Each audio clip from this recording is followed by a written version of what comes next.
আজ থেকে বছর 8 আগে আমার অ্যাক্সিডেন্ট হলো জানেন, মানে আমার চোট হয়নি, হাইওয়েতে আমি জামে দাঁড়িয়ে আছি,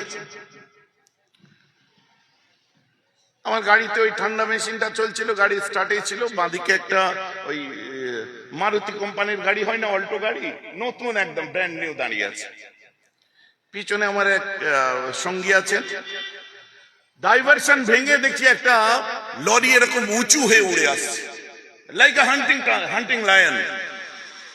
আমি তাড়াতাড়ি করে গাড়িটাকে আগিয়ে বাঁদিকের ওই গাড়িটাকে ধাক্কা মেরেছি, ঢুক করে ও সরে গেছে, আমি গেলাম, আমার গাড়ির পিছনটাকে দিয়ে পুরো পিছনে আমার যে লরি ছিল, আমার গাড়ির পিছনের অংশ সমেত সেই লরিটার সাথে যে একদম স্টাফ হয়ে গেল।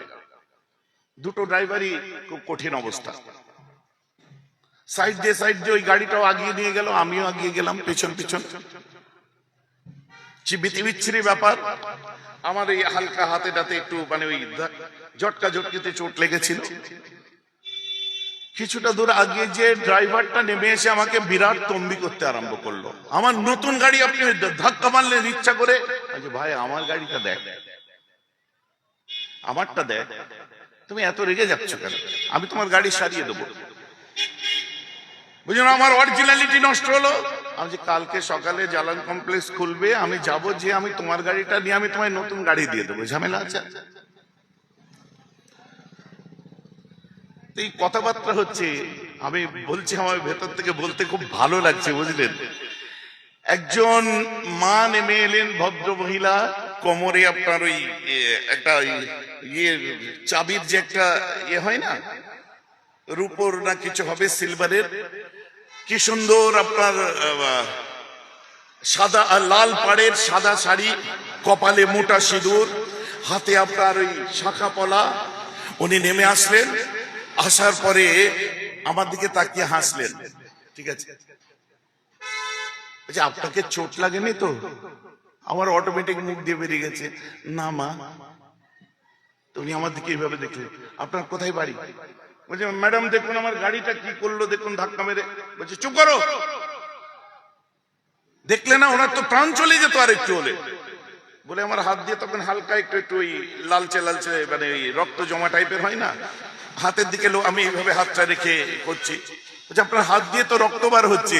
নিজের গাড়ি থেকে আমি বড় পিরহান পরে আছি, মাথায় টুপি দিয়ে, দাড়িওয়ালা একজন মুসলমান, নিজের গাড়ি থেকে সম্ভ্রান্ত সভ্য পরিবারের হিন্দু সম্প্রদায়ের গৃহিণী আমার মা, উনি নেমে এসে নিজের হাতে আমার হাতে পানি ঢেলে দিচ্ছে, আমি ওনার মুখের দিকে তাকিয়ে আছি, আমার চোখে পানি।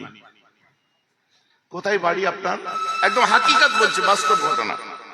কোথায় বাড়ি আপনার? আমি ফুরফুরা হুজুর বাড়ির ছেলে, ফুরফুরা শরীফ। বলছে হুজুরদের বাড়ির ছেলে আপনি? হ্যাঁ। বলছে তুমি খামাখাই ভাবে ওনাকে কেন বলছো? আমার তো গাড়ি, উনি আশীর্বাদ করলে আমার অনেক গাড়ি হয়ে যাবে। একটা রত্ন চলে যেত আরেকটু হলে, তুমি সেটা দেখলে না? আমি বললাম মা, আমার মন ভরে গেল, প্রাণ ভরে গেল, আমি আপনাকে একটা গাড়ি আমি দিতে চাচ্ছি। বলছে এইভাবে বলবেন না, আপনি আশীর্বাদ করুন, আমার গাড়ি হয়ে যাবে। এটা হলো বাংলার ঐতিহ্য। মুসলমান সম্প্রদায়ের টুপিওয়ালা দাড়িওয়ালা পিরহান পরে একজন মুসলিম সম্প্রদায়ের গুরুদেব যাদের বলে, পীর সাহেব বা পীরজাদা বলে, তার হাতে পানি ঢালছে হিন্দু সম্প্রদায়ের একজন সম্ভ্রান্ত পরিবারের মা। এর থেকে বড় বাংলার পাওনা কি আছে?